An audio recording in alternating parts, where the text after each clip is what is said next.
Power of Money Schreier Grant has provided my colleagues and I with an opportunity to explore how money is spent and utilized in both an ethical and unethical manner. We each reviewed a company or organization that has had an impact on healthcare, either positive or negative. For example, Pfizer Incorporated is an American multinational pharmaceutical corporation headquartered in New York City, and is one of the world's largest pharmaceutical companies by revenues. In 1996, a meningitis emergency in northern Nigeria presented Pfizer with a golden opportunity. Pfizer sent a team to Kano during this epidemic to test the efficacy of its new antibiotic, Trovan, hoping it would become a multi-billion-dollar brand. At the time of the Nigerian experiment, Pfizer was developing Trovan for release in the United States, where it was expected to gross up to $1 billion a year. In Kano, they carried out an open-label trial in 200 children, half of whom were given the experimental drug Trovan and half given Rocephin, the gold standard treatment for meningitis.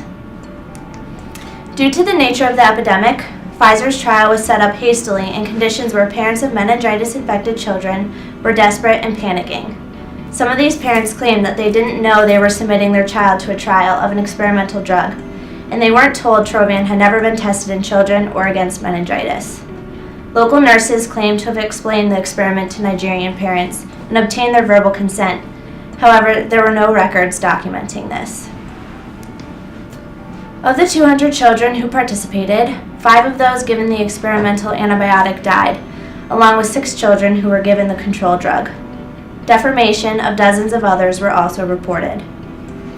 By December 1996, the letter granting ethical approval for the Pfizer trial was submitted to the U.S. Food and Drug Administration to support a license application for Trovan. However, the medical director of the Kano Teaching Hospital told the Washington Post that the letter was false and the hospital had no ethics committee at the time of the study. The Nigerian doctor hired by Pfizer to oversee the trial at the hospital admitted that he created a letter after the experiment to show that the test had been approved in advance, which he falsified and backdated to a week before Pfizer's experiment began. Also, FDA inspectors discovered nearly 4 dozen discrepancies when sorting through raw results recorded in Kano. Because of this, the drug was never approved for marketing for children, but the FDA authorized Trovan for use against 14 adult illnesses. After 2 years and more than 2.5 million prescriptions later, the FDA advised Pfizer to pull the drug from the market entirely, citing reports of fatal liver damage in the United States. Pfizer argued that meningitis and not its antibiotic had led to the deaths of 11 children and harm to dozens of others, as a result of the clinical study proved a 94.4% survival rate. Still, in 2009, it reached a tentative out-of-court settlement with the Kano state government worth $75 million. For the people of Kano, their suffering that endured over a decade finally saw a kindle of hope when Pfizer and Kano state government settled long-awaited claims. The pharmaceutical giant was required to pay $10 million in legal fees, $30 million to the state of Kano, and $35 million to the families of children who were drafted into its 1996 trial. As of November 2014, Pfizer has fulfilled its part, fully compensating all those who passed DNA testing for identification of genuine participants in the clinical trial. However, while families welcome such payment, the money cannot replace nor reverse the damage done to each of their loved ones. To continue this theme, I'll now talk about Nestle and the negative impact they have had on mothers worldwide.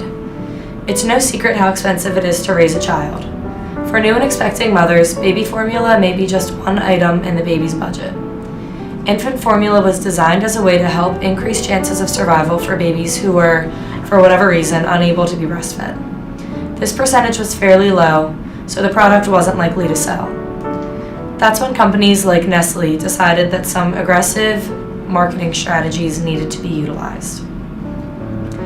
Nestle, ranked by Forbes as number 41 on a list of the most valuable companies in the world, was first accused of unethical business practices in the early 1970s when the New Internationalist published Babies Mean Business, an expose detailing how the company manipulated third world mothers into requiring pricey, powdered infant formula rather than breast milk, their reliable natural resource to feed their children.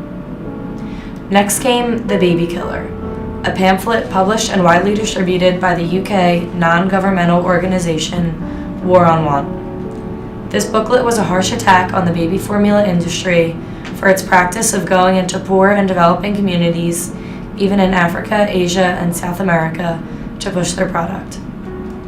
It would often start off with a sales pitch by representatives dressed in nurses' uniforms, along with a free sample. Hospitals gave formula packs to new moms upon discharge to start them off. Using baby formula would give children a better, healthier life, claimed Nestle. They created a dependence on their product where there was none. This proved to be a major problem when it became evident that these mothers, often undereducated, poor, and living in less than sanitary conditions, were feeding their babies diluted formula using unclean water supplies. Babies began dying of malnutrition, chronic diarrhea, and other subsequent diseases as a result of their greatly diminished nutritional intake. Nestle made money and babies lost their lives. Nestle's supposed crimes against humanity did not go unnoticed, however. Boycotts took place around the world. People couldn't stop these babies from dying, but they could try to stop Nestle from making money. In addition to having a wealth of natural benefits, breastfeeding costs nothing but time to new mothers. According to the World Health Organization and UNICEF, respectively, between 800,000 and 1.5 million infant deaths could be prevented every year by optimizing breastfeeding practices and reducing bottle feeding. Why then would a company promote any alternative outside of what is absolutely necessary? It can be blamed on the power of money. To this day, baby formula is a $11.5 million market. To get to this point, Nestle chose to capitalize on a population that really could never afford to invest in them. As you have already seen, money has influenced the way medical professionals work. In America, one of the biggest ways is through pharmaceutical industry and physician relationships. Because of the vast number of drugs that have been developed, pharmaceutical companies have had to spread their information very quickly. A popular method for this promotion of specific drugs has frequently been to pay doctors to inform other doctors about new drugs and then to compensate those doctors based on how many prescriptions they write and how many conferences or info sessions they have. Compensation from pharmaceutical companies ranges from coffee cards and meals to even trips and checks and luxurious gifts. As you can see, this graph shows that the more doctors are paid, the more prescriptions they're writing. As one might imagine, there are three big ethical issues that arise from paying someone to promote specific drugs. First, it puts a lot of pressure on the doctor. The doctor must decide what is more important to him or her, the money or the patient. It provides doctors with an opportunity they should not have. Second, pharmaceutical compensation puts patients at risk. Patients trust doctors to provide them with the best care that is unique to their every need, and if the patient is unaware of the payments, they are putting their lives in the hands of doctors who are not necessarily looking out for their best interests anymore. Another issue that arises from this is an increase in drug prescriptions to maximize on the pharmaceutical payments.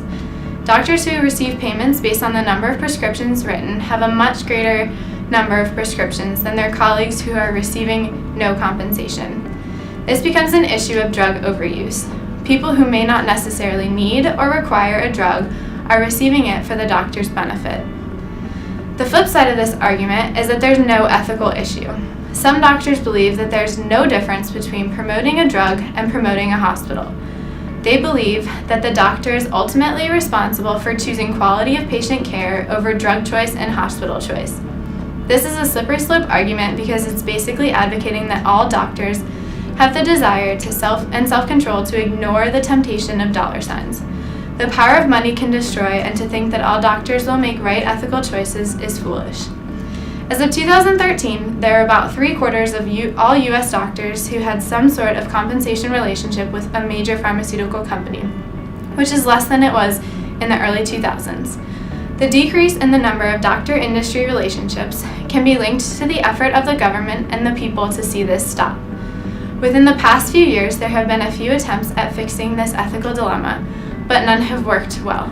In 2010, the House of Representatives passed a Senate bill, the Patient Protection Affordable Care Act, that included a section titled the Physician Payment Sunshine Provision Act. This act requires manufacturers of drugs, medical devices, and biologicals that participate in U.S. federal healthcare programs to report certain payments and items of value given to physicians and teaching hospitals. It is regulated by the Centers for Medicare and Medicaid Services.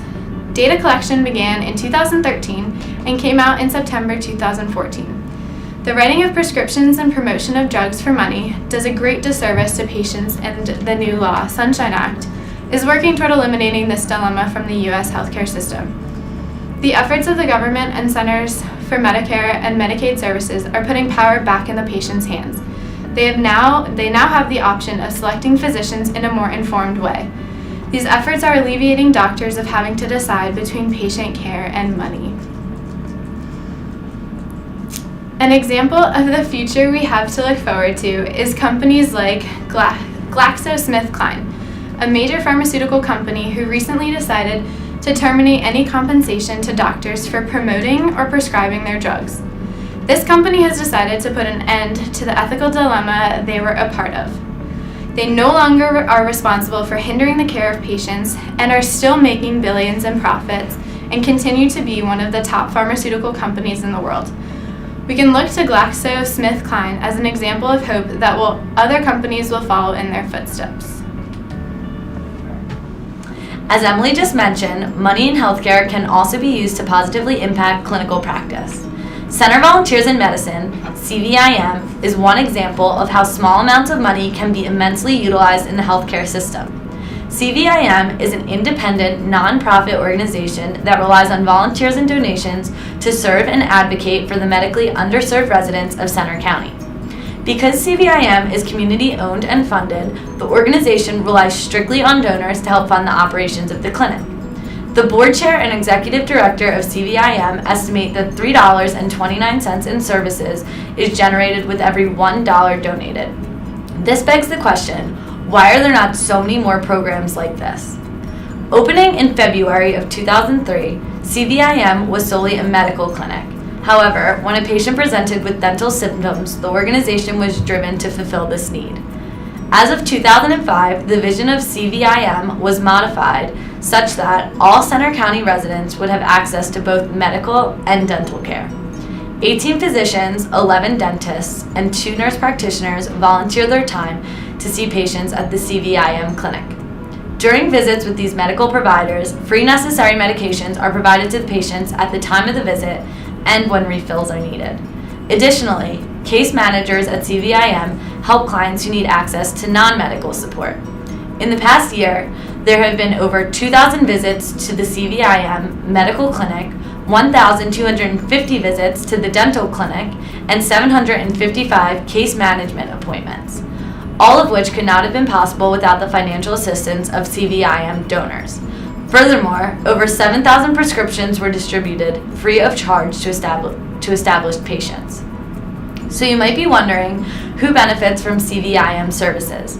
To qualify for either medical or dental care with CVIM, it is necessary that you are a resident of Center County for a minimum of 7 days.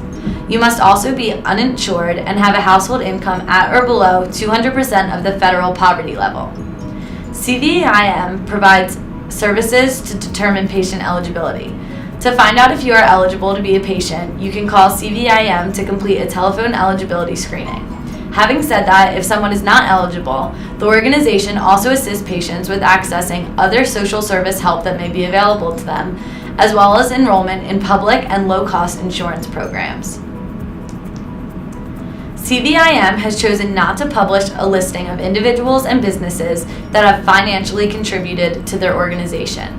Donations to CVIM are accepted in the form of finances, stock, or property. Also, there are fundraisers that support CVIM. Medications can be donated to the organization so long as the medications were purchased or received through pharmacies or approved medication distribution programs that can verify storage and proper handling.